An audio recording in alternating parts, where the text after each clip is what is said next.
Question 21. A square is divided into 4 congruent rectangles and a smaller square, as shown. Note the diagram is not to scale. The area of the small square is 1/4 of the area of the whole square. What is the ratio of the length of a short side of one rectangle to the length of a long side? There's a key bit of information here that helps to unlock this question. Sometimes you need just something small to unlock it. Sometimes it's a process. Sometimes it's putting processes together, all sorts of things. We know that this area in here is 1/4 of the whole thing. If we got a square and we were looking at 1/4 of it, if this is 1/4 of the whole thing, then what we could say is that 4 is 1/4 of 16. So 4 is 1/4 of 16.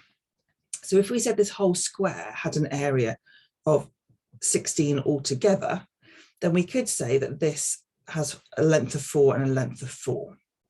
Okay, so knowing that, what we can do is go, okay, so the whole length of this is going to be 4. The whole length here is going to be 4. This small square here is going to be 2. And if this is 2, this little bit here is 2, this little bit here, this little bit here is 2. What we're looking at is this being cut in half. Sorry, not cut in half. This having to be, you've got a distance here and a distance here that have to be the same. So 4 subtract 2, and then we're going to divide all that by 2, gives us 1 here, 1 here, and this length being 3. So what we end up with is a 3 and a 1, and therefore we've got, which way around is it? Short side to long. The short side is 1 to the long side, which is 3.